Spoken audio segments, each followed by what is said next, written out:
So we are live now. Let's get started. Okay. Okay. Good evening, everyone.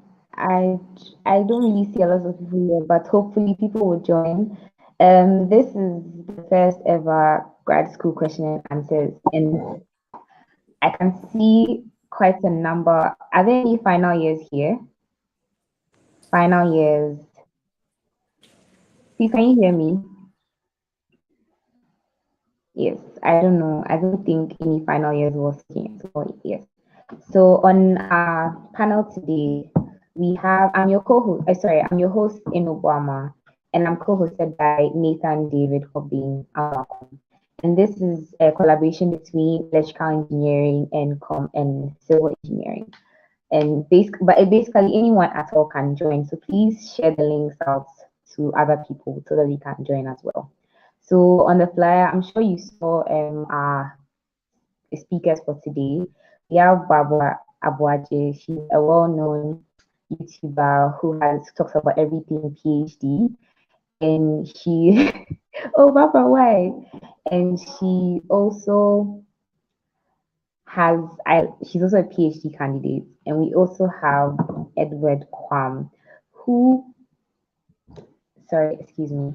We also have Edward Kwam, who is a data scientist at Caesar Corp. Is that the right way to mention it?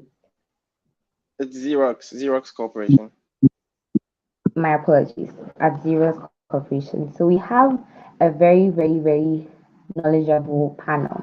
So hopefully we'd be able to answer your questions. And please, if anyone has a question, please put it in the comment section so that we could put it on the screen.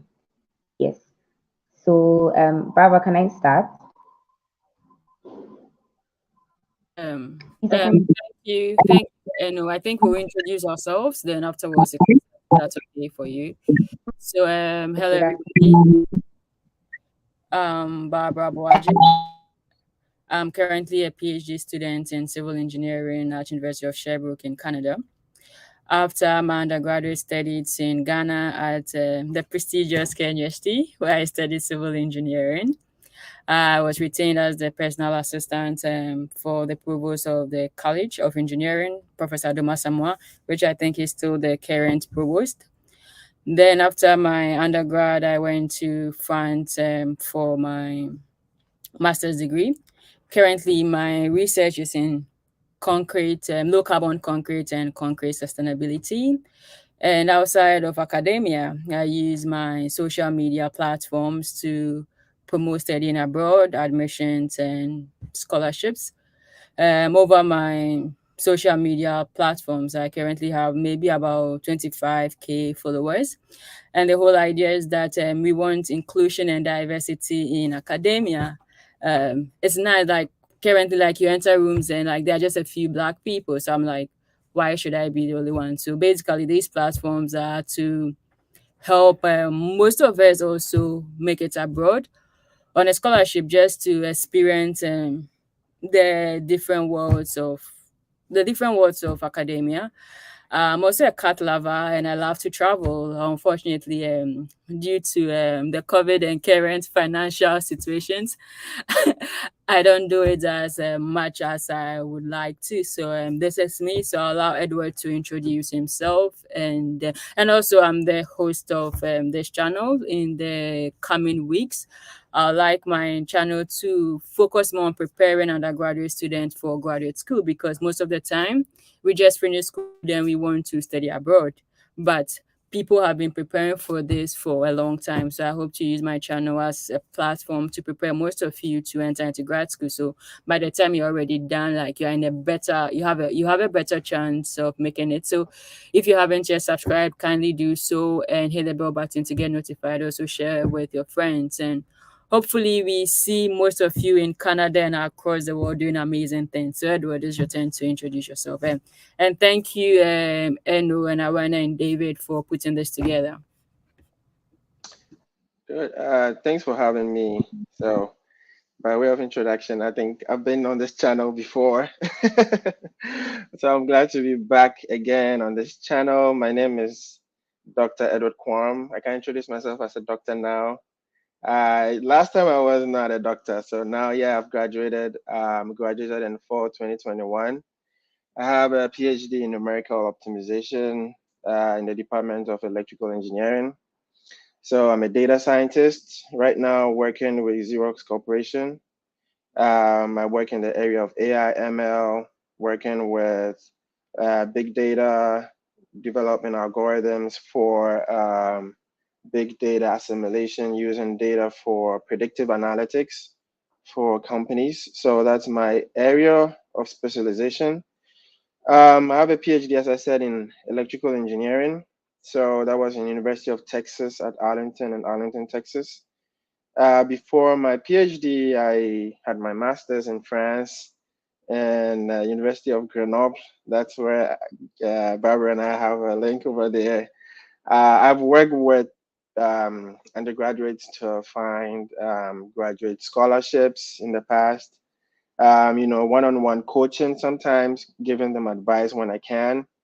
I've dealt with multiple degrees from electrical engineering, business administration, what have you. So it's something I'm passionate about, and I just like to do it because I'm a nice person and I like to do nice stuff. But also, I have a passion for helping people get into graduate programs because I believe that for many of undergrads who are looking for graduate schools, this opportunity here presents like this thing presents an opportunity to actually break out of maybe the undergraduate umbrella to pursue careers in different fields. So this is a good opportunity and something I'm really passionate about. I help people as much as I can. My undergraduate was also in Ghana, so I was in KNUST. I did electrical engineering in KNUST. Went through the whole 4-year system. I know the struggles of students in Ghana. I know firsthand, the struggles we go through. So I believe, I'm well positioned to help, advise or, answer questions on this topic. So yeah, I'm happy to be here. Thank you for inviting me, Barbara. And yeah, your channel is growing. I'm really proud of you, what you're doing. I think you're doing a good job. So yeah, that's it.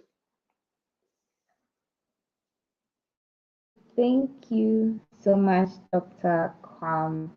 I We'll just introduce ourselves shortly, then we'll start on. So, like I said, my name is Inobuama. I am currently in my final year, electrical engineering, and this program is actually very exciting for me because most people have the question that after school, what next, or after NSS, what next?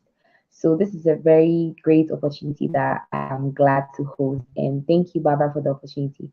Nathan, would you want to introduce yourself? Hi everyone, my name is Nathan Debrabiamwako and I'm a final year civil engineering student in KNUST, also preparing to have my graduate studies either in the USA or in Canada. So it's a pleasure to be here and I'm super excited to be one of the hosts for this session. I believe you are going to have a great time. Thank you. Okay, thank you so much. Okay, so before I forget, please, uh, Barbara and Edward, could you please drop your email and your number? It seems like people would want to reach out to you. That's probably after the call. So getting towards the end of the call, I would ask again if you could drop your email and number. I'm saying this before so that in case I don't say it again. I don't know if you get me. Yes, at the end of the session, I'm going to add like a link with all the details in. So I'll just put the details and like everything we share on the channel. I'm going to put everything in a website and I'm going to add it. Maybe after tomorrow or later today, they can come back into this video and they'll find the details. Okay, thank you. So the first question, we'll start on with the questions. Okay. So for the first question, from Joe. Aside from being in academia, what can the PhD qualification be used for? I'll read it again. Aside being in academia, what can the PhD qualification be used for? Please who will take it up, Dr. Yeah, There I'll are two take that. doctors. I'll Okay. take that. So from Joe, I can see. Okay, so aside from academia, what can a PhD be used for? So that's a very common question, and I think it answers many. There's a misconception that if you're in a PhD program, you automatically need to transition into academia when you graduate, because a PhD just prepares you for academia. That's actually very, very, different or not true. So a PhD, and in fact, let's know what a PhD is. So let's digest that whole concept. What is a PhD? A PhD is a specialization in a field of study. So let's say if you're an electrical engineer, if you're doing a PhD, you would like to specialize in power systems or electronics, or you would like to specialize in VLSI, or you like to specialize in electronics, or you like to specialize in AI and ML, right? So a PhD kind of is a focus area. So from your undergrad level, you do a bunch of courses, you do all kinds of courses from programming to power systems to what have you. You become like a jack of all trades. If you transition into the graduate school, you become a specialist. So a PhD kind of like prepares you for that specialist career. It makes you a subject matter expert in a field of study. So what that means is you become a well-established name in a field of study, where if it's AI, you know everything about AI. If it is ML, you know everything about ML. If it's electronic, you are a subject matter expert in that area. PhDs are employed across from industry to academia. In fact, industries make use of PhDs more than academia. They actually need them. I work with Xerox Corporation. I work in the core business of Xerox. So I deal with product managers on a daily. I report metrics to product managers. I report metrics to higher ups. I extract business analytics. I extract business information from data and make predictive analytics to drive value for the business. So PhDs are employed across industry. It could be non-governmental agencies, you can get a job there. Academia, you can get a job there. In industry, you can get a job there. Even freelance and private practice, you can actually get a job. So you can build your own business. You can have a private business, and PhD prepares you for that because it's a specialist area, as I explained it. So you develop the soft skills, which is personal communications. In a PhD program, you do presentations. You present your work at conferences in a room of 50 plus researchers who are ready to dig into your research with so many questions, and you have to be able to articulate your research view. So PhD prepares you so much for all the things that are needed or required in industry. So I know I'm going on and on about this because I think Barbara and I, we need to do a YouTube video about this to break that misconception. I can tell you for a fact that if you have a PhD, and this is from personal experience, so if you have a PhD, people see you as an expert. So during an interview, the mood is different. The mood in the room is different because they know they are speaking to an expert. So they are very calculated. They sometimes actually are intimidated because your boss will not be a PhD holder like you are. And then it gives you more leverage, it gives you more comfort. You can speak, you have more autonomy at work. The work I do, I'm trusted with more responsibilities because probably I'm a PhD. That's how I see it. So they know, hey, Edward is a doctor. He knows what he's doing. He's worked in this field for 5+ years as an as a PhD student, he's dealt with all kinds of problems and he knows what he's about. So yeah, I think, Barbara, can you say something? I think as we discussed last week, this is actually one of the topics we'll be talking about in October. So I'll just wait for October, where we are going to look at how can one transit from academia into industry, and this is actually the topic we discussed. So I think today is more like getting into grad school, not afterwards. So we'll wait for that period. All right, thank you very much for your submissions. There is this narrative that when it comes to the award of scholarships, USA is the most generous country. Could you please confirm that for us? And should we put all our eggs in one basket, or we should be open to opportunities from all over the world, from Europe, from Asia, from USA, from Canada? Or since USA is the most generous country when it comes to awarding scholarship, especially in the form of graduate research assistantship, should we focus on just that? And there's another one, that scholarships offered by most European countries do not come with any form of commitment. But in the USA, if you're awarded scholarship, it's most likely that you're going to work for your supervisor either as a graduate research assistant or a graduate teaching assistant. So people think it's more flexible to school in Europe than to school in USA. So the viewers would like to receive more clarification on this. Thank you. Over Okay. to you. Okay, I'll start with that if you're okay with Edward. I know the narrative you are talking about, and unfortunately, I don't believe in that. As a scientist or as an engineer, I don't believe in generalization.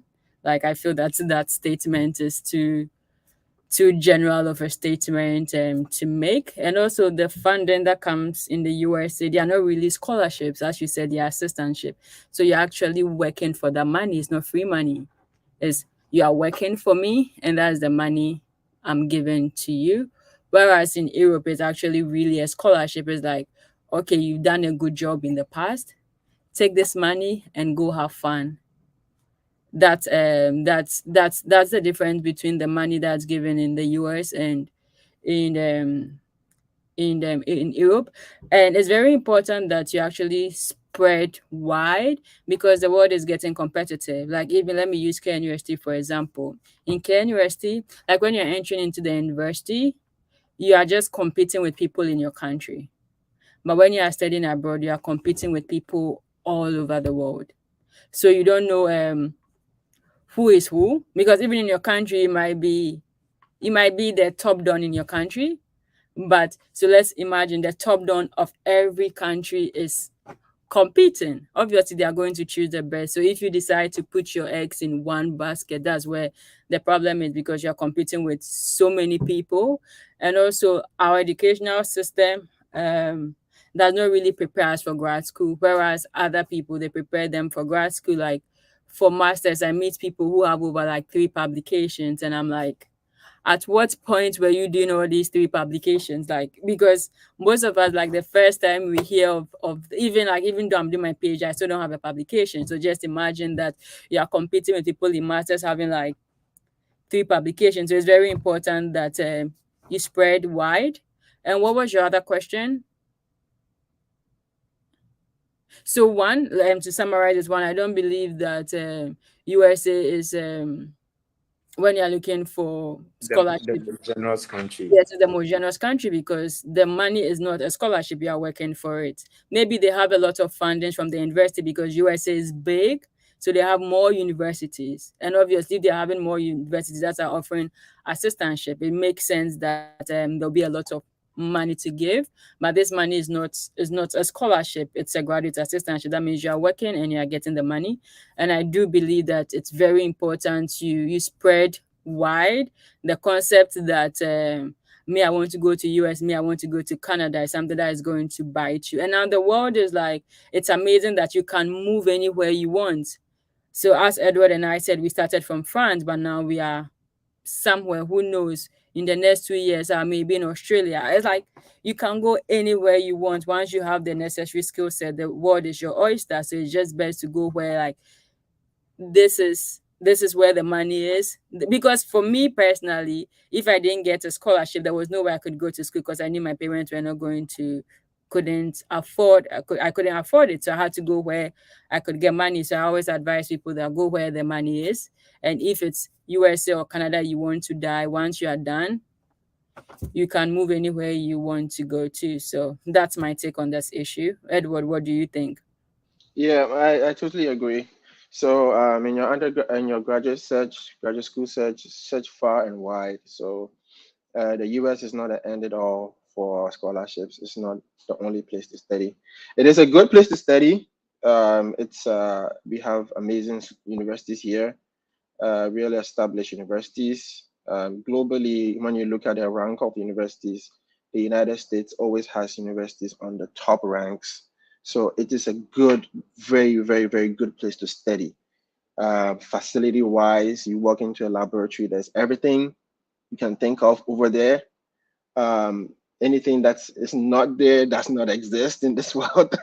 That's what I say. So tools, you have all the tools available to you. You have everything, but also in other countries, right? I've studied in France, I've studied in Germany, and I can say that these two countries, because I've studied there, I can tell you for a fact that those are also amazing countries to study in. They have good course structures. So you learn a lot in your master's, you learn a lot in your PhD. In the end, it's about how you can progress in your career. So whether you're doing this progression in the US, in Canada, in Australia, it could be anywhere. Just be open-minded on where you want to study. Don't be too close-minded, just US and nothing else. Be open-minded. So yeah, good. Yeah, good suggestion from Barbara right there. Okay, is that all? Oh, okay, thank you so much. We have a couple of questions in the live feed, so I'm going to display them right now. So from Emmanuel Ade, he says, it seems really impossible to land funding or even graduate assistantship with a low GPA. Is it possible to be considered for admissions and possibly funding with a low GPA? If yes, how? Please, did you get that? Yeah, I got it. Edward, before you talk, like I have this little exercise I want to do, then afterwards you can share. I didn't get that. What? Before you do submission, I have this little exercise I would like us to do. Then Good. Okay. Go ahead. So, I said something little for us to look at. So it's just a minute. So who wins a scholarships? There are 3 students here, and I'd like you to tell me in the section. And can you please? And I like. Could you please? I think like there's sound coming. I couldn't really hear. Could I please? Can you please mute your mic? Okay, sorry. Thank you. So I'd like you to tell me in the comment section what you think or who you think is best suited to win the scholarship. You could start maybe Adjoa 1, Kojo 2, Ama 3. So this is Adjoa's profile. So Adjoa is a first class student who during her undergraduate study, she volunteered for about 3 NGOs which were education and tech based. During her studies too, she was a club president of Global Construction Club and also a teaching assistant. She has some programming skills in Python. Kojo, on the other hand, is also a first class student who is a school athlete and was retained as a teaching assistant after his studies. Then we have Ama, who graduated with a second class lower. She has 2 publications. She has 2 years of working experience. And also during her holiday, she volunteered for watch-based NGOs. And Ama was also retained as a teaching assistant. So let's assume that you are the organization that has the money, you have the funding, and you have to choose one of these students. Let's say you have to choose 2 of these students to work with. Who would you choose and why?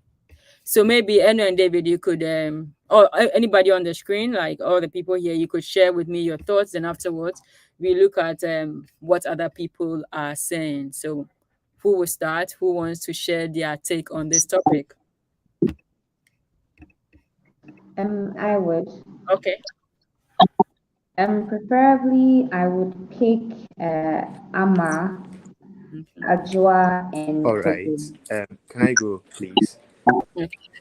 David, let her finish. And Hello. why in that Can I order? share my take, please? Let Eno finish, then you can. After Eno, please. So Eno, why that order? Looking at, I remember you mentioned something about publication. I know with regarding graduate experience, you need to have like relevant or enough research experience in the field that you would want to go into. That is what I know so far. So with Amma, even though she has a second class lower, she's still proven herself to be a knowledgeable person in that area because she has 2 publications and she also has 2 years of working experience in that field. Aside from that, she has like a handful of volunteering experience and she's a teaching assistant. Then the next person that can come to that is Adwa. Adwa seems, can I say, multifaceted. She seems like she's dabbled in every area in terms of school, volunteering, and she's also built up the necessary technical skills. But for Kojo, I feel he hasn't really built, even though he's okay in the classroom, he's not really built himself outside of the classroom. Oh, Could I say well-rounded? okay. That's my Okay. Thank perspective. you. Who was the next person who wanted to share? Then afterwards, we can look in the comment section. Was it David? Was it you? Yes, it Okay. was. For Continue. me, I think Amma has a better chance of securing admission, provided these are the applicants for a program and there's only one slot left. My reason being that I believe when it comes to graduate studies, it's a matter of you having transferable skills or you demonstrating that you are passionate about research, because master's, PhD, graduate studies, generally it's more about research, although there are some few exceptions. So I think looking at these 3 applicants' credentials, Amma is the one who has demonstrated that she will really survive graduate school. I think Amma followed by Ajwa. Ajwa also has some good credentials. And the last is going to be Kojo. Kojo is very good in the classroom, but that really doesn't tell much about the likelihood of he surviving graduate studies. So that's what I have to say. Thank you. Thank you. So, Edward, then I'll leave it to you to take over from here. Then afterwards, I'll just add what I wanted to add. Yeah, okay, thanks, Barbara. So this is a good example. I think Amma has some solid skills there. 2 years of work experience, that's solid. 2 publications, excellent. I think looking through the eyes of an advisor, all they care about is how many papers can I publish every year, right? So you are employed to be a research assistant, or your work is to churn out publications, as much publications as you can. Amma has solid publication skills. She can definitely, she knows how to reference, probably write like literature review, solid literature review, do solid, um, you know, write solid papers. So that is good experience for Amma. I think Ajwa first class is solid too. Don't get me wrong. So that's solid. First class is really solid, and that will put her in a good spot. Okay, so that's good. Technical skills in Python, great. Teaching experience is good too for graduate school. So Ajwa has a good chance, has a good shot. Lack of research experience is going to hurt her a little bit because that research experience does not come easily. You need that the experience doing research, reading papers. You need that experience. So that is going to hurt her a little bit. And Kojo, first class is good, solid. Teaching assistant, solid. School athletes is also solid. So I say these 3 candidates are all solid ones, solid candidates. Amma has definitely worked on other things to complement her second class upper. So that's what you have to do. So going back to the question, if you have a low GPA or you have a low GRE score or you have low scores in general, you have to complement that by working on other areas. You have to add to that solid publications. You have to add to that solid programming skills, like real projects that you can show using a URL, a link. Your advisor can look at that link, log into that. Maybe it's a software that you built to do some work. You can show those. Those are solid skills that will complement the second class lower. So let's say your GPA. What I think you have to be specific about what you mean by low GPA. Is it like a GPA that is terrible? I don't think so. Otherwise, you'll not be wanting to do graduate school. So if it's in there, it's second class lower, second class upper, there around that area, you're still a solid graduate school candidate.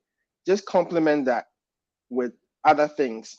So I want to drive home research experience because that is really important. I got my research assistantship because of my research experience. After my undergraduate studies, I worked in the Energy Center in KNUST. And over there, I worked for about 1.5 years, 2 years. And because I developed solid research experience, I automatically became a good candidate for graduate programs. So anytime I reach out to professors through email, I knew exactly what to say about their publications. I knew exactly how to get them to know that I know how to publish papers because I've done it before. I've submitted abstracts before, I've submitted full papers before, and I know what it takes. So just not to go on and on about this, but yeah, you need to complement the low GPA with something else. Thank you, Edward. So this little exercise was for you to, I don't know, Emmanuel, I hope your question was answered, so you can leave it in the comment section. And to piggyback on research experience, how do you get research experience? You are still in school, and this is actually a great time to get research experience. Actually, your undergraduate thesis is your research experience because you wrote a thesis, and you could actually publish it. What you can do is you can talk to your professors who supervise you and like, I want to enter into grad school and I want to publish my thesis. You can tell them right from the start or even as you are working on it. So how can we turn this into a publication? So once you are done with school, at least you have a publication under your belt. Another thing you could do is even whilst in school, during your holidays or during your breaks, you can tell a professor that, oh, most people feel that you have to be abroad to get all these things. But the good thing is that you have professors who write articles day in and day out because they also need the articles to get promoted. Like in KNUS, you need a certain number of articles to get promoted. So if they are going to get somebody to help them get the promotion, why not during your holidays or even before you go on break, tell him, oh, I want to write an article. Can I help you write an article? I could work on the data analysis, I could work on the literature review, and you could put my name there. So that's also one of the ways you can get research experience. You can, one, publish your undergraduate thesis. Two, you can talk to your professors to help you help them with their thesis. And the second thing I want to show is what do professors or what do people look out for a scholarship. So I'm just going to show this now and we can discuss it, then we can have the next question. Okay. Can you see my screen? Yep. Okay. So this was actually for this was actually for a PhD project, and this is the selection criteria. This is how they select people, and this is how you actually prepare for grad school. You look for scholarships that are available, and you look what are they looking for, and this is what you prepare towards. So the first criteria they are going to use is academic excellence. So the candidate's academic achievement throughout the course of their scholarly career, so that's their transcript. And one thing you should also know that at the end of the day, it's not really about whether you graduated with a first class or not, because there are people who graduated with a first class, but when you look at their transcript, you realize that their last 2 years, they were not doing well. So in as much as overall they graduated with a first class, this person does not show progress. There are people who graduated with a lower, but you can see progress. Like even like in your final year, you can see people who are even getting like first class averages. And the good thing about studying abroad is they do understand the fact that people are slow learners. So it's the totality. They just don't look at your your final grades. They look at people who can progress. So like your final 2 years, you need to do a lot of work towards that. So even totally lower, but we can see that this person is a good student. So the second criteria is research potential, which we talked about, and this can be through publications. And one thing you could also do is I actually learned it recently, and that's poster presentations. You could present posters on in conferences. And the good thing is that because of COVID, a lot of conferences are online. You could just search for these things and see if you could present something. Or you could actually do it in Care University, allow your student organization to organize poster presentation, your thesis. You can make a small poster out of it. I can show when I finish this, I'm going to show what the poster presentation looks like, and this is something you can organize. And these are also some of the things I plan to organize on my channel, where we are going to have, so you are showing them that I can do this. And the third thing is leadership. So impactful participation in extracurricular activities, community organizations. So these are some of the little things they look at aside your academic credential. Who are you out of academia? And all these things are important. So we will talk about this in further on. So we go back to the next question. And I hope your question was answered. Hopefully it was. Okay, the next question. Can I go on? Okay. So for the next question is from Lad. For a specialization in a field that I don't feel my bachelor's adequately prepared me for, would you place emphasis on a master's program as soon as possible, or taking time during NSS for gathering project experience on my time? I don't know if you completely understand the question. I think I do. Barbara, do you get it? Okay, so can I go? Yes. Yeah, so this question really hits home because I was in a similar situation. So something I have to think about a little bit. But for me, I did my undergraduate in electrical engineering. Great. I chose more power systems focused courses. And so I had become this power system engineer essentially because I chose more power system courses. However, I realized this is not where I want to build my future career in. So the question, I think you framed it in a way as, should I emphasize on doing my master's as soon as possible or taking time? It really doesn't matter when you do your master's. Really, I don't think it does. You can go immediately after your undergraduate. Great, I did that. I went immediately after my undergraduate, not immediately, but a year after my national service. Or you can wait to work for a while and then go back to school. Now, a master's, so a graduate program is an opportunity to change fields. Let's get that established. So let's say you are in a field of study, you want to change fields from power systems, as I did, to control systems. So I changed from power systems to control systems. And those are two totally different areas. And then that set me off into AI and machine learning field as well. So I guess what you have to do is you have to level up in that area. So you have to pick up skills in that area. You have to do small projects in that area. You have to do a little bit of, private study. So you go to Udemy, practical examples, go to Udemy, learn about this new area of study, which courses you would like to take in that area of study. You go to Coursera, you go to these online educational platforms. You build small projects that you can show. you just generally pick up skills in that new area because you know nothing about that new area.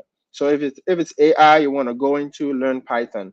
You're electrical engineer, you want to go into AI, learn Python, learn about computer vision, learn about machine learning, predictive analytics, what have you. So learn all that and then add it to what you have and move. You can move. That's what I want to also say. You can change your area of focus.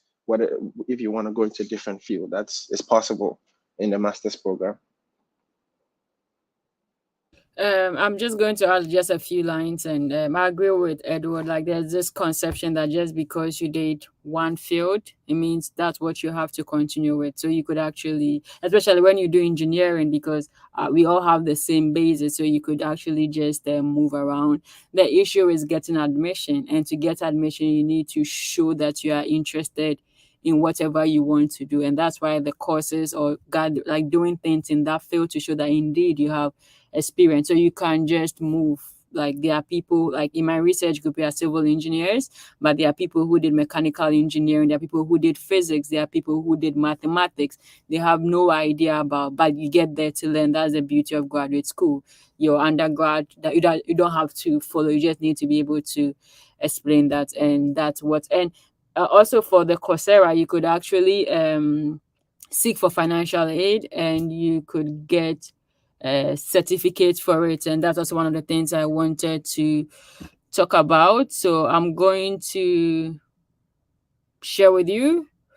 I'm going to add a link on how to seek financial aid. Then you seek for the financial aid, you take the course, and you get a certificate, and you include that in your CV. So that's about it. So we can proceed. Thank you so much. All right. The next question, please. We are still taking more questions. So in a situation where anyone else has a question, please don't forget to include it in the comment section. Thank you. For the next question is from Cyprax_O2, and he or she says, please, can one take a PhD without an MPhil? Can one take a PhD without an MPhil?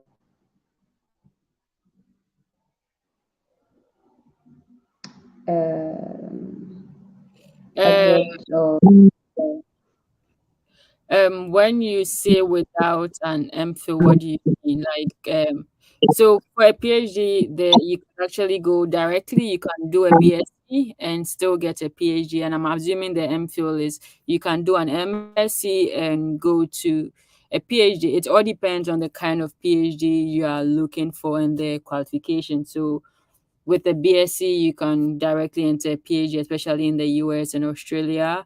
With an MSc or a research-based master's, you can enter into a PhD. And with an MPhil, so without an MPhil, so you can, I don't know if I've answered your question, but yes, you can. You just need to meet those qualifications you are looking for, and that's about it. Okay, thank you. The next one, from from Mohammed. It says, I would like to apply for graduate assistantship, teaching assistant. Oh, yeah, so he wants to be a teaching assistant. Must I write is it compulsory to write an IELTS exam? Because I'm school required it or not? And I'll add a follow-up question. So the follow-up question would be, see, some schools will require you to write a GRE. Some schools will require you not to write a GRE. Most students have a problem whether they should write it. So I want, in addition to this, I would want to ask, is it for GRE and IELTS, is it important to write it? And if yes, what benefits does it give to a student? I don't know if you understand me. Yeah, I do. So I can take that. So the question is, should you write an IELTS exams, the IELTS exam, or not? So simple answer to that, I would say write it. And the reason is, so writing, this includes the GRE as well. So I typically advise those I kind of work with and, coach to write both exams. What it does is it gives you the opportunity to apply to any school of your choice. Now, you are not limited to the schools that don't require it, because what that does is you are only going to be searching in Google for schools that don't require GRE. The list is short.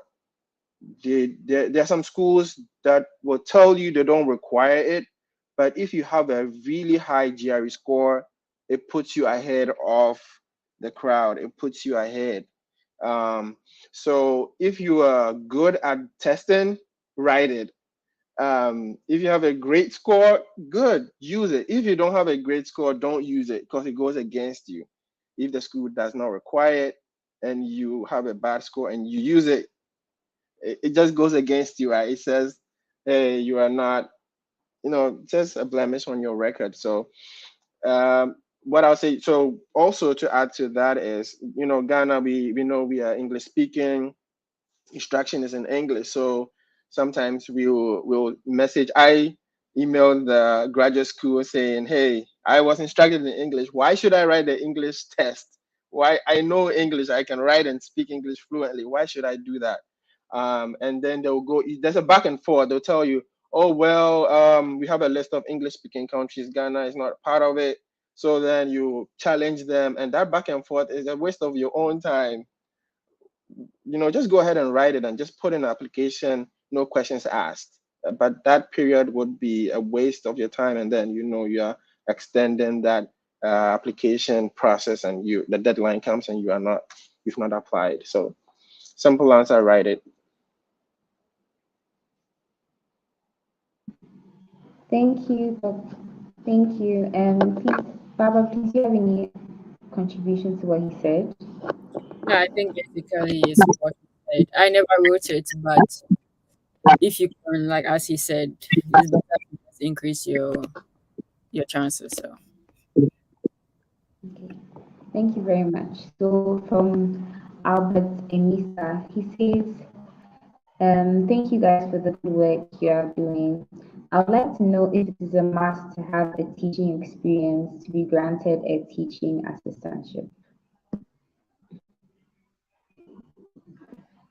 No, because as a teaching assistant, you just grade, homework, you grade tests, you grade exams, and even with the grading sheets, your advisor will give that to you to tell you number one's answer is A or B. So all you do is to grade.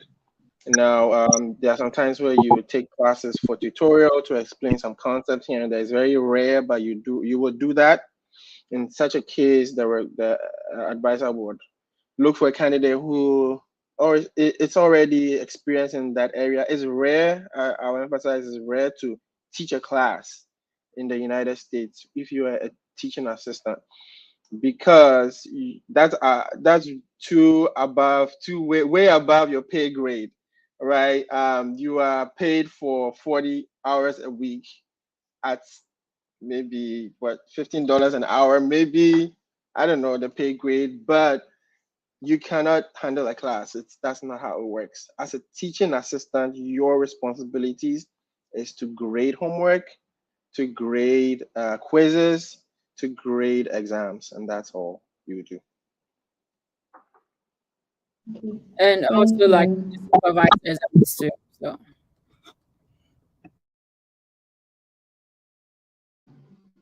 Okay. From Prince Kubi Apia, he says there's a rumor that there's its experience is much more desirable than overqualification. So even with a PhD, you are considered at entry level. Please, is this true? I think this goes with what you said initially. I don't know, but I think this goes against what you said at the beginning, Yeah, where you Barbara, were it's saying a that. sign we need a YouTube video on this, right? We really do. so the short answer that it's not true. So as I already talked earlier, like we'll have another section where we would go specifically with this topic. But your short answer is not true. But Okay, thank you. So from Joe, he says some institutions require electronic references as one of the supporting application documents. Is it okay to provide an email address that doesn't come from an academic institution? to further, like, so where does the email come from? Is it like your supervisor's personal email? If that's the question you're asking, it's actually advisable that it comes from your supervisor's academic email address to validate the authenticity of the email, because anybody can create any email address and be like, this is from your supervisor. So it should come from the supervisor's academic institution email, if that's what you're asking. Okay. So I'll add to that too, if I can. All right. So go back to our video. Barbara and I did a video about recommendation letters. I gave a very useful tip on how to get good recommendation letters from your advisors, your university professors, what have you. So just go back to that video, watch it, and you will see all the steps I gave out. You benefit from that video. Thank you. From Ebenezer Adu, he says, I think it's in reference to the previous question where I asked about whether the BSc, the bachelor's really matters. I don't know if you remember that. So he's following up to say that does this apply when you're moving from a business administration background to a purely STEM background, so purely science and engineering background? With regards to the question that I asked earlier on about if maybe what you are doing for MSc is not related to what you are doing for bachelor's. I don't know if you understand. Yeah, I do. I would take that. So there's something called relevant experience. As engineers, we have this background. That's why it's easier for one engineer to move to another field. As an engineer, I can't do medicine because I don't have that relevant experience or relevant background. But as an engineer, I can do business administration, but it also depends on the kind of business administration I'm going to do, because I have applied for a business administration program and I got in. But that's also because that program was for people who were not in the business field. But I might apply for a purely business administration program and I may not get in because I do not have the relevant experience. So there's something called relevant experience. But if you are able to take the chances are very slim, but I believe that there's really nothing. Okay, the chances are very slim, but there's also something called interdisciplinary programs, where even though you are in engineering or science, it's not the engineering or science you are really doing. I have a friend who is a psychologist and she works for a research group in computer science. And in that research group, she does the psychology aspect of the research they are doing. So in these cases, you might enter, but it's not the engineering you are really doing. You are still taking your business administration course. But in that field, if the research is interdisciplinary, yes, but to do a strict program based on engineering, the chances are very slim. And Edward, what do you think? Yeah, absolutely. You're right. Spot on. It's just too much of a huge jump to move from business to engineering. You should have math in there from all the calculus that we did, from all the multivariable differentiation and integration that we did. So that should count for something. You can jump to engineering management maybe, but that's still a stretch. Because engineering management, I know they would do some courses. So let's look at jumping from related areas. So if it's industrial engineering to something similar, you can do that jump. Mechanical to civil, electrical to computer science. Yes, you can make that switch. Computer engineering to computer science, or you just look at the areas. And Also, if you have solid work experience in that particular area, because you might have graduated with business biochemistry, and you've been working in a bank since graduation as an accountant. So if you have solid experience, definitely you stand a great chance of doing a graduate program in that area.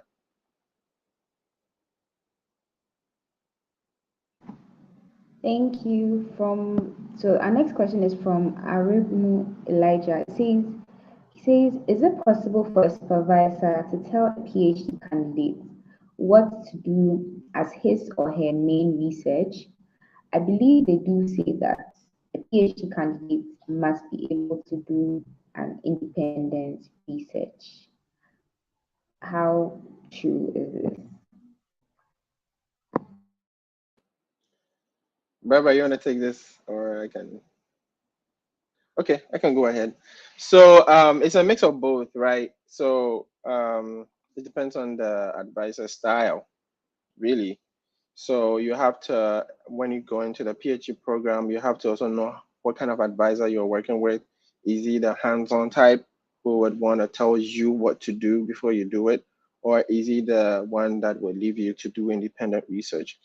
Now, you know, it's not like a cookie cutter thing where, oh, a PhD does independent research, a PhD does not do independent. So it's both worlds. There are some days where you would have to do independent research, and there are some days where you will need your advisor to help you out to do what you have to do. Hope that answers the question. Okay. Barbara, So to add up to it, well, I think how you understood and how I understood it was different. When um, when you are told what to do as your main research, it doesn't mean you are not doing an independent research, because the money that has been given to you, mostly it was based on a research proposal. So the research, they got money to do this kind of research. So that was is what the money is allocated for, and that is what you have to do, because at the end of the day, they have to account for the fact that so and so gave me 100 or 500,000 dollars to do this research.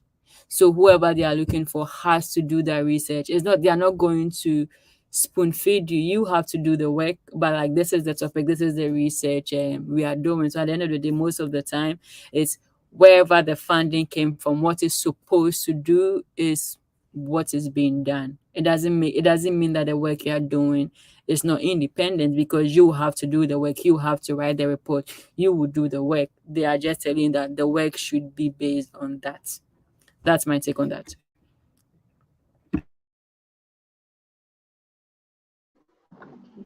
thank you.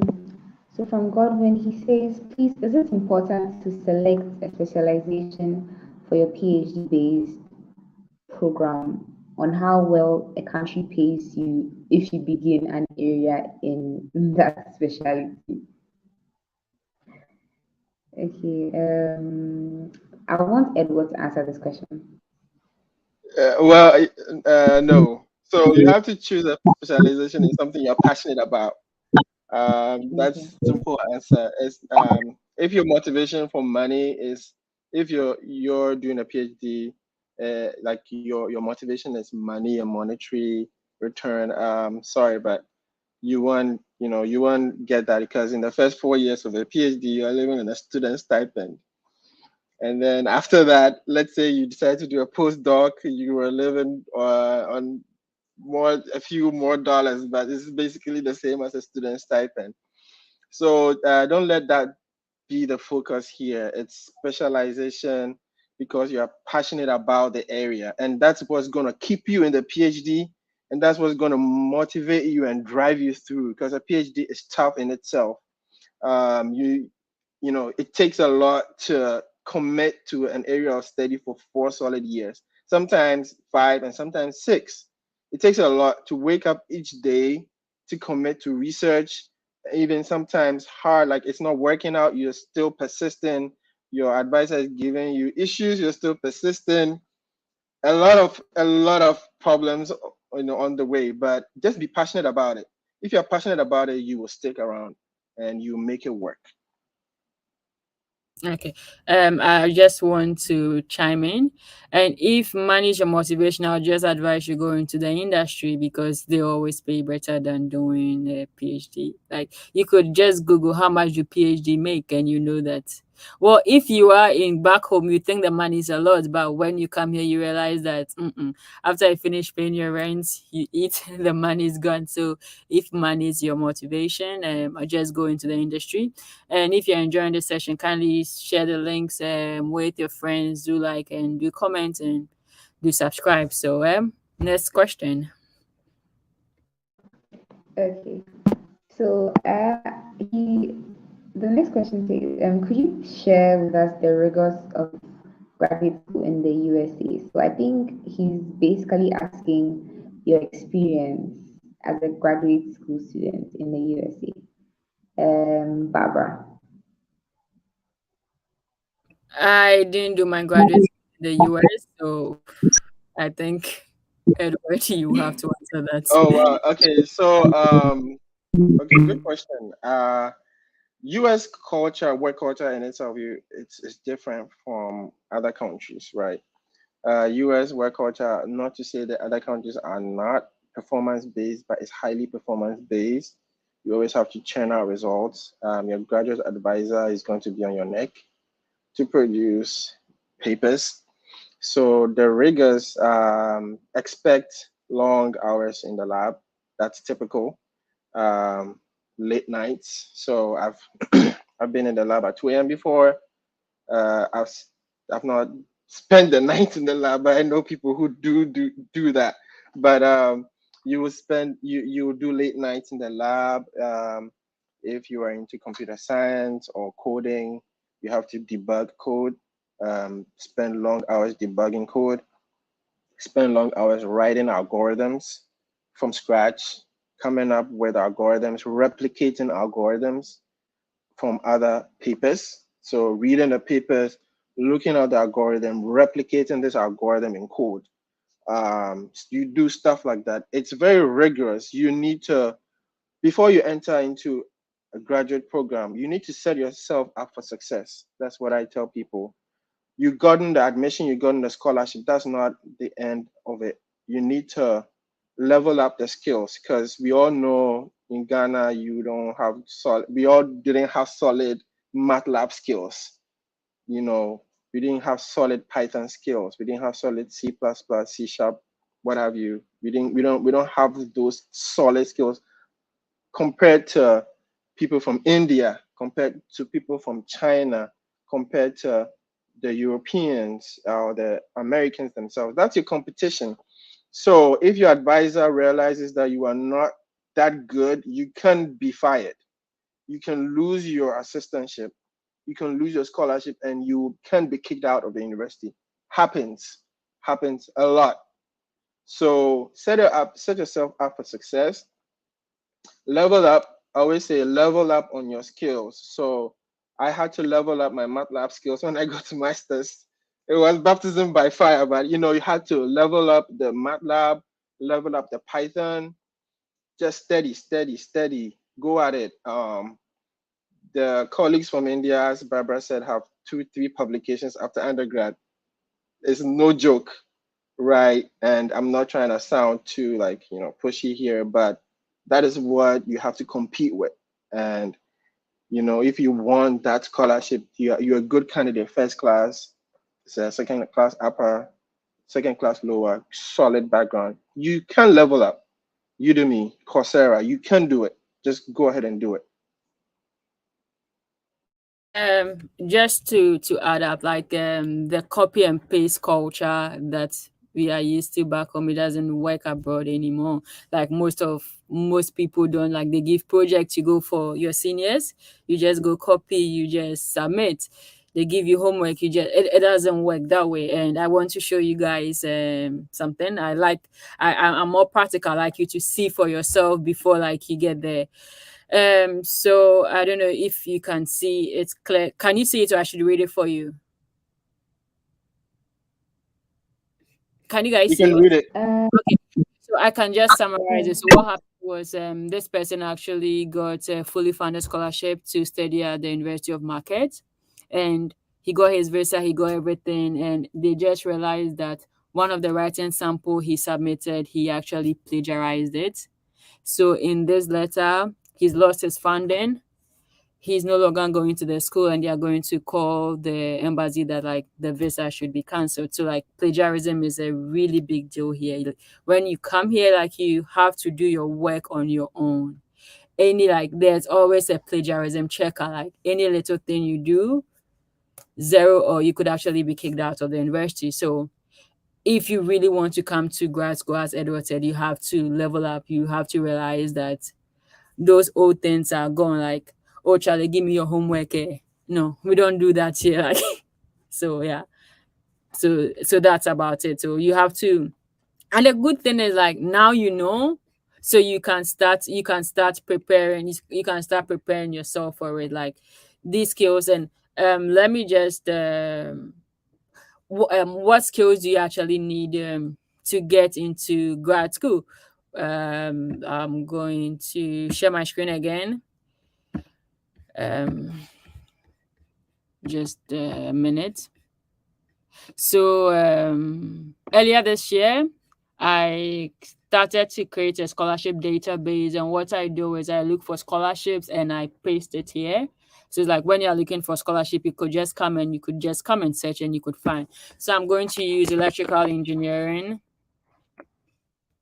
Electrical engineering.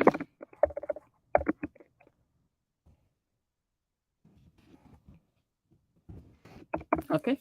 So these are some of the scholarships that have been pasted in electrical engineering. So we could just have a look at one and what they are looking for. So for this position, they are looking for somebody who has experience in machine learning or artificial intelligence.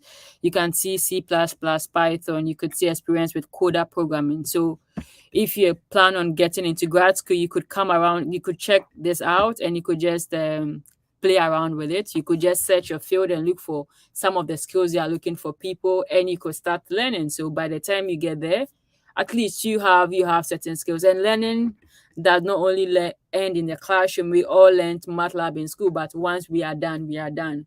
It's very important you start building up on it. Use your Python, use your MATLAB to build projects, and that's the only way you will succeed, because once you have the foundation, when you get here, just a little bit of work you have to do. So that's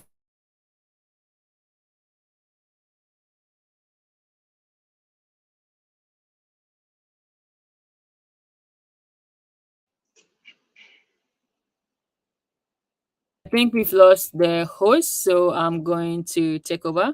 One of the questions that okay, you are back, Eno. Okay. Sorry about that.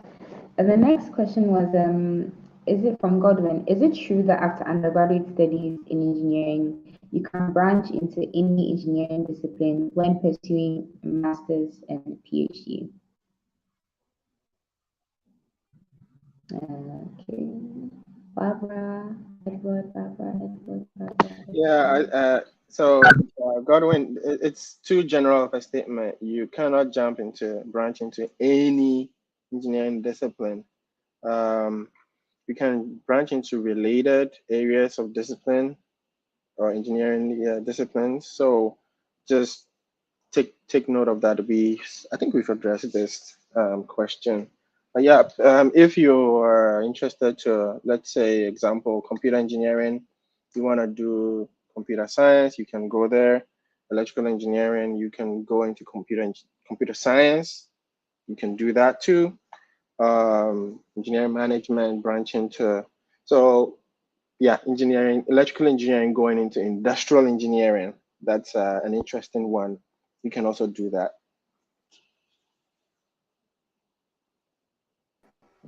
Okay, so for our last question for now, from Albert Emisa, he says, can you still do a publication when you are out of school? Yes, you can.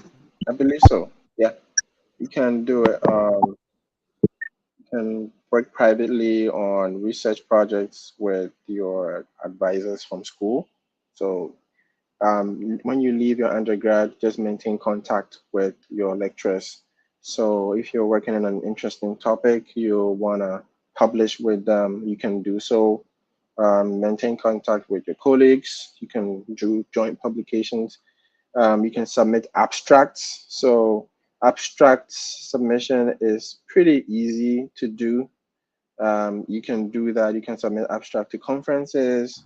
When they get accepted, that's good. You can go present at these conferences, or you can just do an abstract submission and not present. You don't have to go present. But yeah, you can do it out of school. No problems with that. And also that you could also do a review paper. So a review paper is like you look at a particular topic and you see all the articles that have been written on that topic and you summarize it into a paper. So that's also a review paper. That's something you could also look at.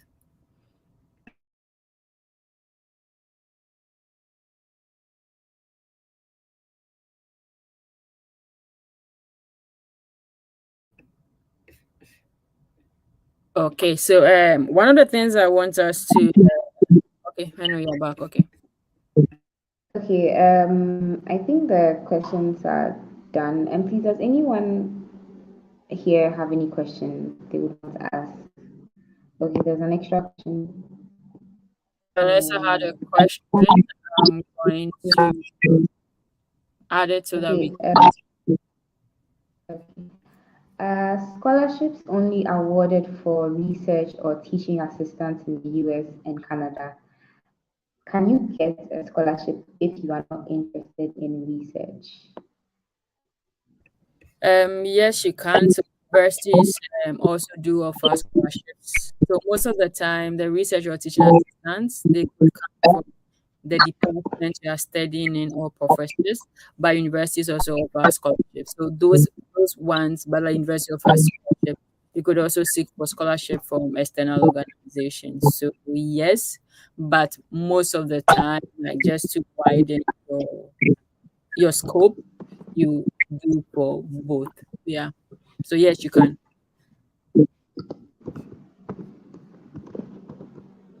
Okay, another question.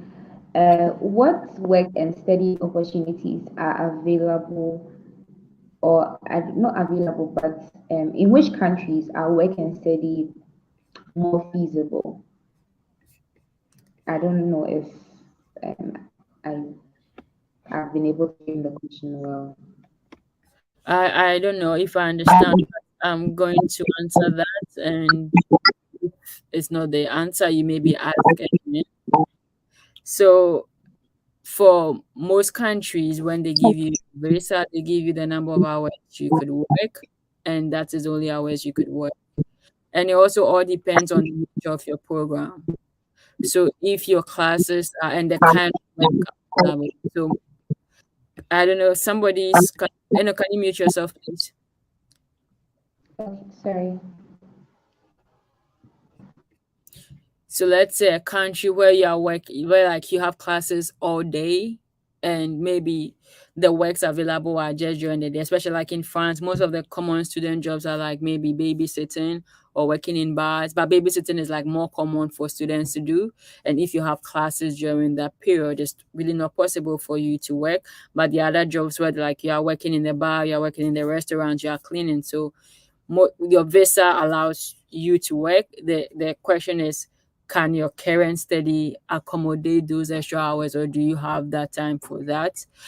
For Canada, they give you 20 hours of work outside campus and unlimited hours on campus. So you can work as many hours as you want on campus, but outside campus, you can only do 20 hours. I think in the US, it's also 20 hours and you can work only on campus, but Edward will have to confirm that. And in Australia, you have unlimited working hours. So it's up to you to check how many hours you're allowed to work. I know even in the UK you are allowed, but the system does not allow you. So if the visa allows you to work and the system does not allow you to because like maybe of the workload, you can't really do much about it. I don't know if that's the question you're asking and if that's the answer.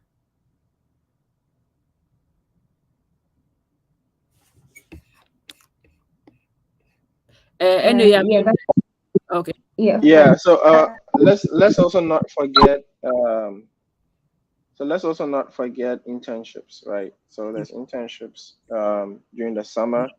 Yeah, during the summer you can do internships where you can work outside of the schools or the walls of the school, work in companies, and get paid really well to support your education.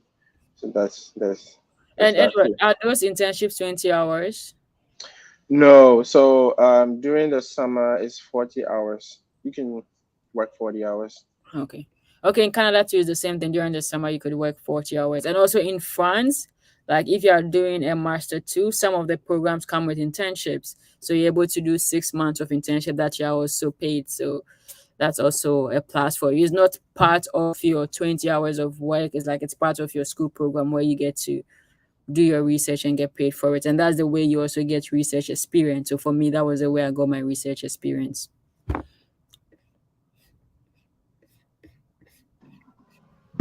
I think this is to Barbara. What's the name of the link to check for the scholarships? I think you shared your screen Yeah. and you showed, yes, I think someone's asking what the link is. I don't know if you drop it. So at the end of the session, all the things I've shared, I've shown, I'm going to add it as a comment to this video. So you can come back maybe tomorrow to check it. All the resources will be there. But I could share it to you right now. Okay. Any more questions? Any more questions?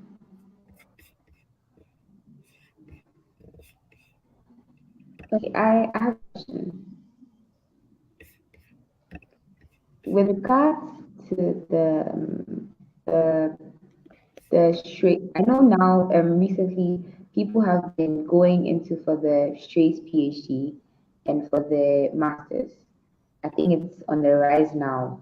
So I wanted to ask, is there any reason why people are going for it? Is there maybe a special benefit to it for someone who's not really interested in doing their PhD? Maybe they want to just do their masters.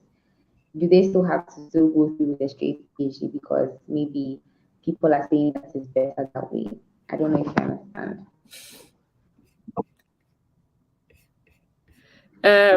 Okay, I'll take that anyway. I think now there's more information. Most of the flags of anything is based on information, and if you are not interested in a PhD, there's really no need to go into it. So it's up to you as an individual, and you have to make that decision on your own. Like there's more funding in PhD, I think, because it's research, and as I already said, most of the research, like they get money from somewhere, so they can pay you. So it could also be the fact that that's a means to get funded for your study. So it's like, okay, if this is going to get me funded, then why not? So if there's a flux, that could be the reason, because now there's information, and also like maybe they've tried several times, they are not getting funding, and this is where they are going to get funding. So why not? That's my take on that. So. Yeah, absolutely. That's the best means to get fully funded. Masters, you can get funded. It's very competitive, but the opportunities are there. Much more so for PhDs, because a university has a quota of PhDs to graduate to maintain the tier level. So tier levels in the US is, universities maintain their classifications, their ranking based on number of PhDs they graduate.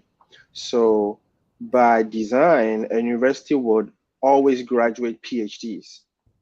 That tells of how prestigious the university is, and it helps with the rank and tiering system, the 1 tier, 2 tier, and all that. So with that being said, every year we'll have PhD positions. Every year there will be PhD scholarships to give out.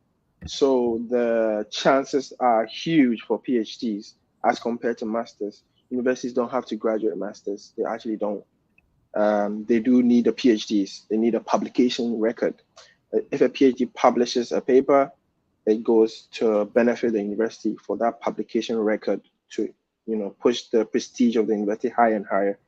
So going into the straight fast track master's PhD is a great thing to do. And if you are in application process right now, I would advise you do that, because you are better off getting funded that way than a regular master's. You can get a master's scholarship if you want to, and you're not interested in a PhD. You don't have to do that, but that's your best bet at getting funded,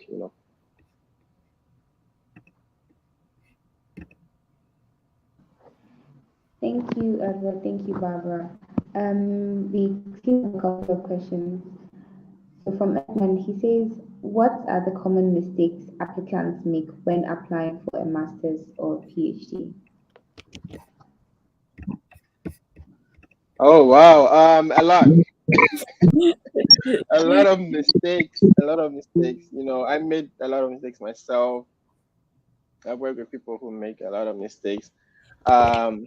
Number one mistake is not applying, not emailing the lecturers before you put in the application, right? So the first thing you have to do is to send emails to advisors if you want to get funded. You don't have to, first of all, send an application to a school. Chances are you would not get funded that way.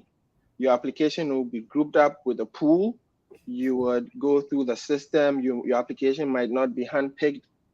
And then you will come out, yes, you get admission, but there's no scholarship attached to that admission. What you have to do instead is to, first of all, email the lecturers, reach out to the lecturers, and come across to them, first of all, so that they can handpick your application from the pool. They know you from the email conversations. They've seen your name, and they know exactly who you are. Some way or somehow they know you, and they pick your application from the pool, and then they can look at your application in detail. First class, solid work experience, good publication record, good programming skills. Oh, he's a good candidate. She's a good candidate. I'm gonna give her the scholarship. But if you don't do that, you get lost in the pool. So many applicants. In the top universities, the applicants are huge, like sometimes more than 200 applicants in a specific master's PhD program. You are not the only applicant here. So the mistakes are a lot, but we are here to guide you through the process and not make the same mistakes that we made.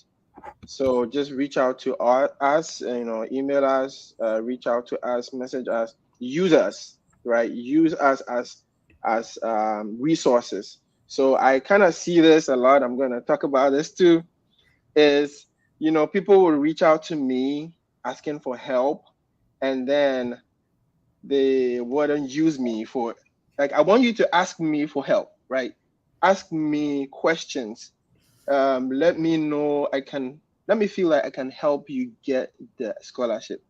But if you reach out to me and I see, I'm going to go in the weeds here, I know all we do is to watch people's WhatsApp status. You didn't add me for that. You didn't add me to watch my WhatsApp status.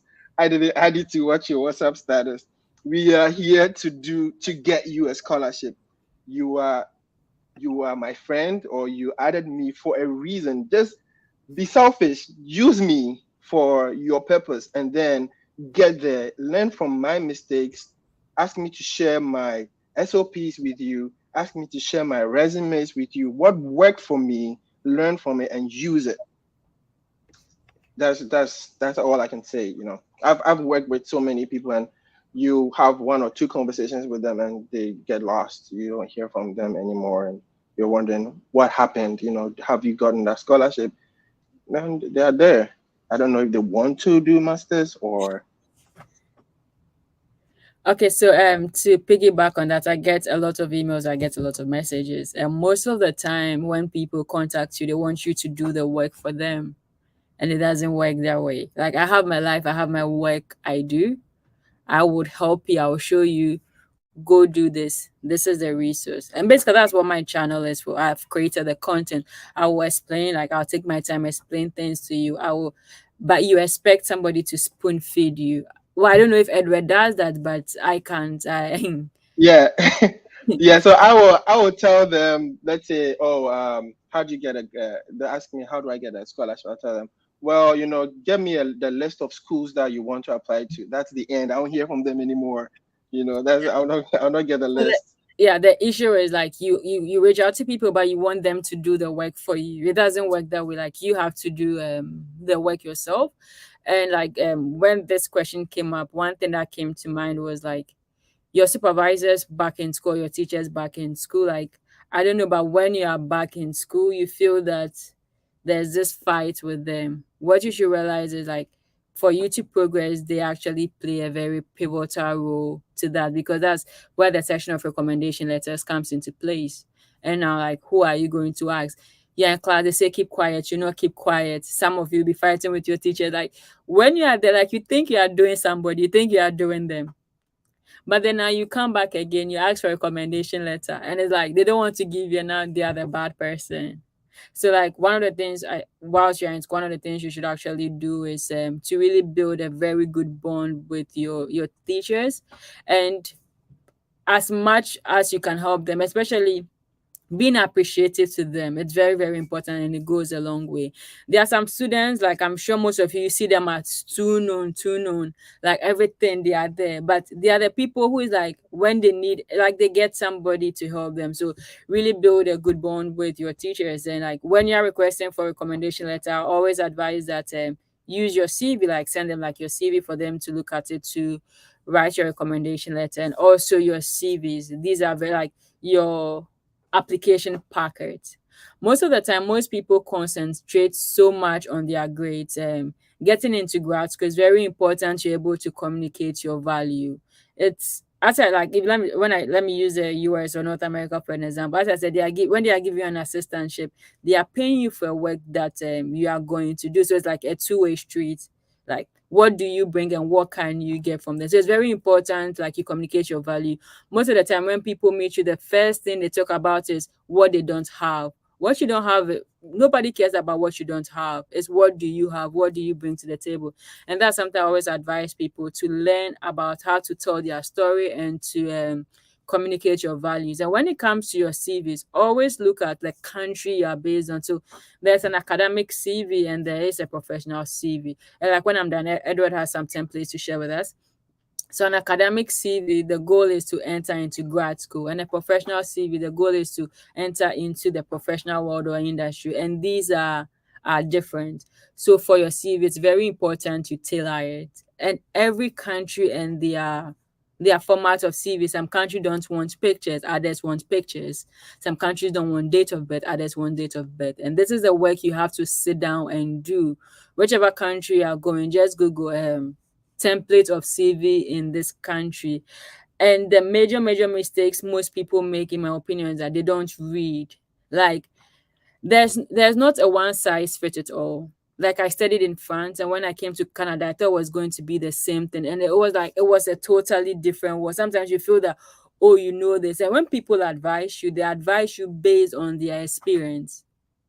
And it doesn't mean that just because it worked for them in this country is going to work for them in another country. It's your applications. You have to take charge of it. You have to sit down and read. And the thing about studying abroad is like they give you all the information. They tell you exactly what they want or they need. They don't hide it. Like it's not something they've covered. It's open, like it's open on their websites, and you have to sit down and read and tailor your applications towards that. So maybe Edward, you could talk about, we could share the CV and we could discuss it a bit. Great. Can you share from your end? Is it okay? Let me just find it. Yeah, let me just. So I wanted to share what a research resume looks like. Now, also talking about what Barbara was saying, be a student of the application process. Do an autopsy of the process. Learn what is working and what is not. So let's say you send an email to an advisor and you don't get a reply. you need to sit back and reevaluate and ask yourself, well, what worked here and what did not work? You get it? Can you scroll to the beginning of? Okay, so just wanted to give you a template. Now, this template was it's a resume that worked for me. That's got me my research assistantship in Texas. So one thing you should note here is the research interest section of the resume. So back when I wanted to pursue a PhD, I needed to zone in, or more or less focus on my research interests. So what are your research interests? What area do you want to focus on? What's the academic track that you want to pursue?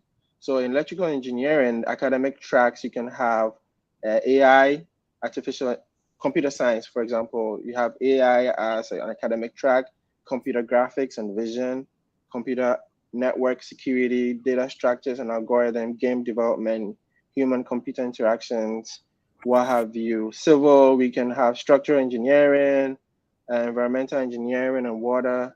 And you know exactly what these tracks are. So you list out some research interests that you might have, and that could be your first heading.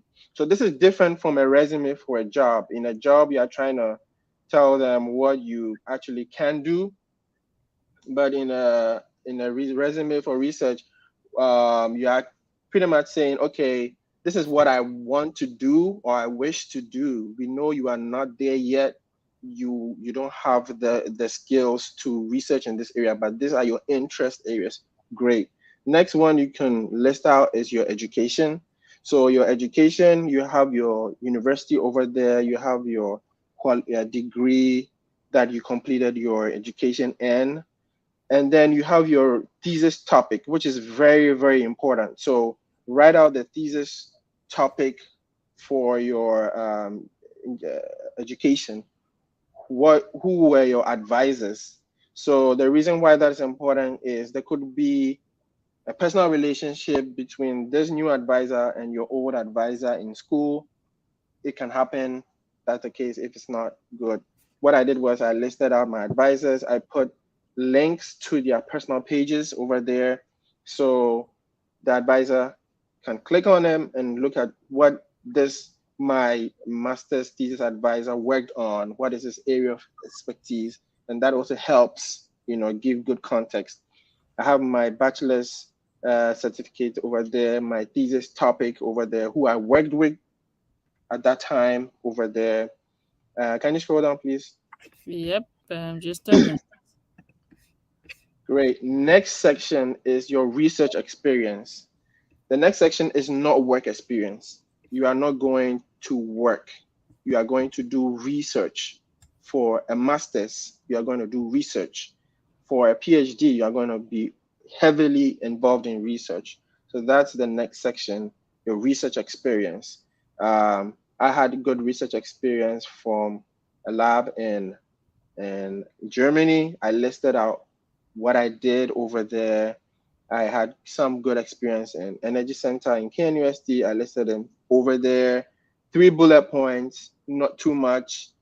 Everything fit into that small space. Great. I move on. Let's move on to the next section. We talk about relevant projects and practical tests. So what are some of the relevant projects you have done? Very important. The next section, you are not going to talk about anything else but this, right? Focus on this. Looking at this, I definitely could have put in more relevant projects. So what you have to do is put in the URL to this project so that when I click on this URL, I can go to, that takes me to a page that gives me more context, right? So you can embed in this resume URLs to those projects you're talking about. I did a bunch of projects. I have them there, common filtering projects, MPC projects, optimal tracking projects. You might not have this level of detail, but if you can show that you are someone who's always constantly learning new things, learning new skills, great. Have a GitHub for the computer science students. for electrical engineering students, have a GitHub where you can show projects, you can show code, and we can run this code and see how it works. The next one is professional experience. So after I've done all that, then I move on to work experience, because in as much as it's not relevant for this position, I need to write it out. What do I have? One bullet point.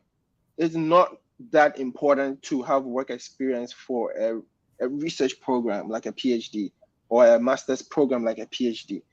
We don't really care about your work experience over there. We care about how much research you have done. So I put on one bullet point for my internship. You can see not much work experience over there and a bunch of internships, and that was it. So can you scroll down? And then another publication. So you can see this is a heavily research focused resume. I have so much content for research alone. And I'm telling my advisor, I'm gonna hit the ground running. Give me my first research assignment. I'm gonna get it done. You get me? So I have publications in there, link to the technical report. So it's a technical report. This could be your undergraduate thesis. So put it over there. If it's not published, that's great. The link will take them to the thesis, and you write your role. So what role did you play on this? What I did was I did a load flow analysis and interface with the utility company. That's what I did on this. I have two, fortunate enough, after an undergraduate, but you might not have this level of publications. You might just have your thesis, and that's fine. Award. So if you have awards, put it there. You definitely have some award for commitment to something. Church, you have a award for something, just anything at all. It's not irrelevant. Every information matters. Put it there. Skills. Now, this is what I wanted you to note. So the editing software that I used to write this resume is called LaTeX, or the Text Studio. Text Studio is a very important tool to know how to use for graduate school.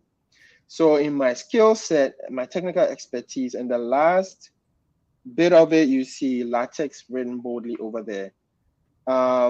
This shows that I can properly format a document for publication and write it in LaTeX, right? So this is something you have to know for a research assistantship. Very important. I put a bunch of skills there. MATLAB, Simulink. I wasn't that great. I put it there. C programming, I put it there. A bunch of things I put it there, and I put my language and all that. References, very important for research, not for a job. So put those links there. And this resume was a part of a packet. So I advocate for students to send a packet when they email the lecturers. There's different school of thought. I believe you should attach a packet. So a packet is your resume, a resume, recommendation letters, and your transcripts. So put all this into a single PDF, merge them, and send to your new prospective advisor, what have you. Yeah, so I hope this is helpful. This is not the best resume, but it's a good start, and you can build upon this. I think some of the bullet points I could have made into more like achievements than just tasks. I was learning at that time, and we had to make it work. But hey, you have a better start. I just adapt this and improve it. Okay. And I wanted to add like a few things you could also add is like your volunteering experience is also quite important. Like studying abroad, like they want to know what you do out of academia. And away now, like what you guys have done is actually a volunteering experience you could actually add to your CV, and there's the link you could actually also add to the CV, so they come and see that, oh, this is what you've done. So volunteering experience is also quite important. There's one last thing I can't remember.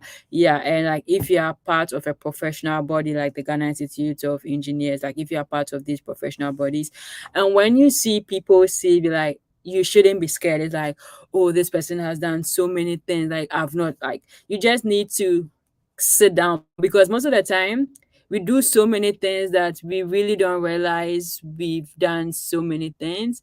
I know, like, once, I don't know if and also it's very important, like when the university organize events, you actually partake in them, either to organize or because I think recently I saw there's a GISA quiz. So if you did participate, like, it's an award, whoever won is actually an award you have. Like in my time there was GISA Makers Fair. Like there are so many events that are being organized in school, and it's very important you also participate in that. This helps in your wholesome development, and this is actually how you build upon your CV. So like what I'll add is, like, you add your professional experience as well as your volunteering experience. Yeah. Yeah. Can I and I emphasize this for computer science students. So hackathons. So get involved in hackathons, take part in them, and add them to your resume. Very, very powerful. Okay, so yeah, so that's it. Yeah, that's it. Thank you. The last two questions for today, I hope. What's the difference between an MPhil and MSc? And I'm sure the follow-up question is, and is it true MPhil is more channeled towards academia?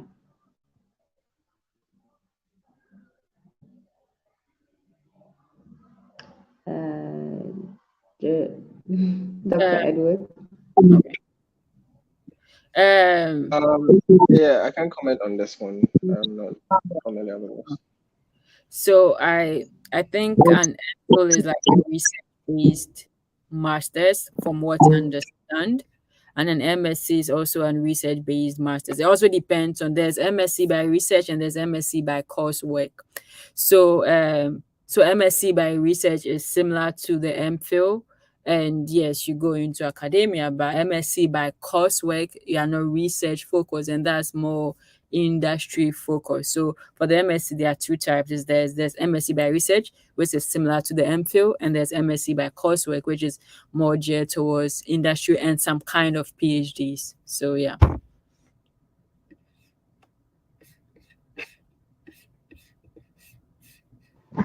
Okay, our last question. Can you apply for a master's program in a tech-related or interdisciplinary programs such as social science or tech-related course if you studied political science in your undergraduate studies? And I'll leave you to answer this question because I think we've answered it several times. So I'll leave you to answer this question. Okay, from what you said, I really hope I don't mess this up, but from what you mentioned, you were like, the fields have to be closely related. So you made an example where for someone like you can move from an engineering field to a business field, but there are some business fields that you cannot go into because they might not be related to the engineering field that you want to go into. So for someone like this, it depends on maybe the type of tech related field that they want to go into. Maybe they can go into tech related courses that are sort of like related to political science, or maybe have a social science attached to it. But if they don't, then maybe the disparity is too much. I don't know if I've been able to answer the question. Yes, you have. And one last thing, if it's also something you're interested in, as we talked, you could take courses to build your skills up in that, because you have to put, I don't know how that, and you put your mouth where your money is. I don't know if that's the same. Like, I'm interested in the show us what show that you're interested in it. So if you're really interested in it, you can take short courses that will help build up your skills for that. But yes, as you said.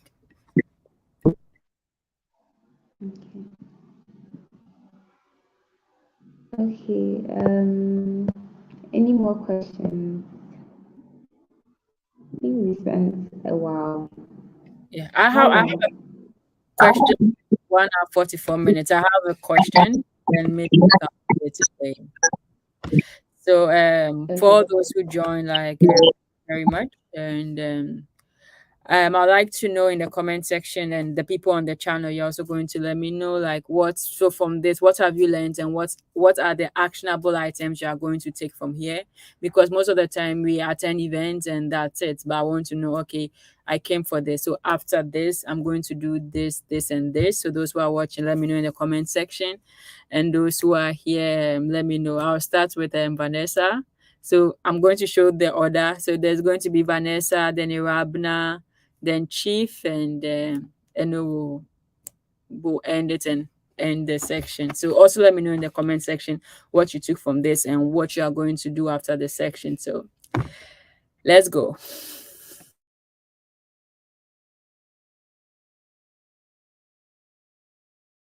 So Vanessa, we are waiting for you.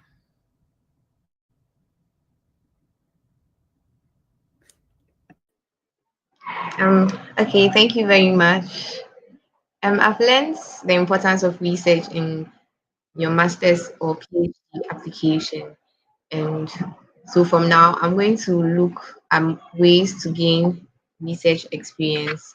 I'm going to talk to more of my lecturers and professors about research in KNUST and if opportunities in which I can gain research experience and develop that aspect of my profile. Thank you. Thank you, Rabna.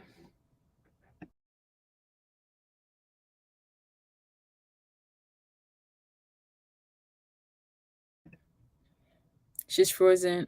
Okay, Rabna, we are waiting for you. I spoke. Did you hear me? Yes, Vanessa, we heard you. Please, can you hear me? Yes, we can hear you. Okay. Okay, Rabna. Okay, thank you very much. I've learned the importance of research in your master's or PhD. And so from now, I'm going to. So Rabna, we are waiting for you. Can you guys hear me? Yep. Okay. Yes, please. Irabna, I don't know if you can. Irabna, can you hear?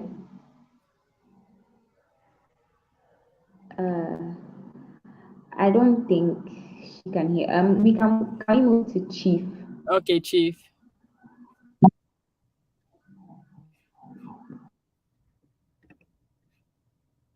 Chief, because I can see them, they are moving, so it's a bit. Yeah, I'm so confused myself. Chief, can you hear me? Okay, then let me just, I don't know, let me just round it up and Okay. okay. So I think I don't know. I think I already spoke to you a week ago because of I think my experience with writing SOPs and all. But I think one of my favorite parts about the session was when someone asked about the whole PhD with regards to how relevant it is in the industry. I didn't really know that. I thought maybe when you're going to do your PhD, that means you're going into academia. But Dr. Kwam threw more light on that, and he's actually like an example. So I actually learned that if you do your PhD, it doesn't necessarily mean that you'd have to go into academia. You can be sort of like, can I say, a consultant in the industry. So like you'd be given more of like advice and research to maybe the industry's benefits. Yes, so that's my take from today, and thank you very much. Thank you too. Chief and Rabna, are you still there?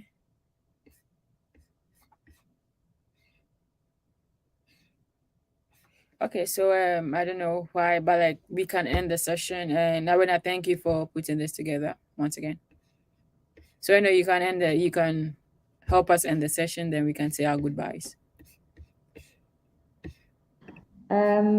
Thank you so much for this is the Q&A session once again. Thank you to everyone that was able to make it. Thank you for everyone that stayed throughout. I saw that the numbers dropped along the way, but people so strong. So yeah, thank you so much for joining. If you come far, well, congratulations.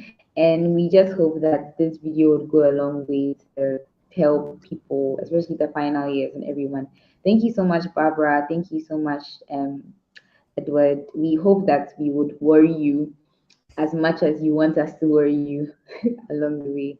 So I'm sure by the end of the call or by the end of the broadcast, Barbara's and Edward's numbers and emails will be dropped in the section. And you could also follow her YouTube channel, and you could also follow her on Twitter and DM her.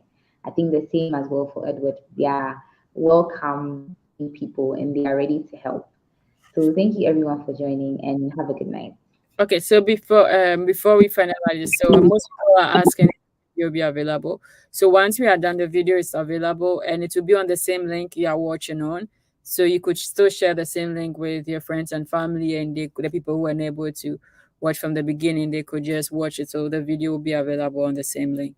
Immediately we are done, the video is available. So thank you very much. Thank you for all who were here, and we'll be having more of these sessions to prepare most of you for grad school. We are willing. The question is, are you guys willing? We'll do our part, and you also have to do your part. So, Edward, thank you very much for honoring my invitation. Thank you. Thank you for a great session. Eno, thank you. Awena, thank you. Irabna, Chief, and Remy, and all those who were able to join. Thank you, and have a good evening. Till we meet again. All right. Bye bye.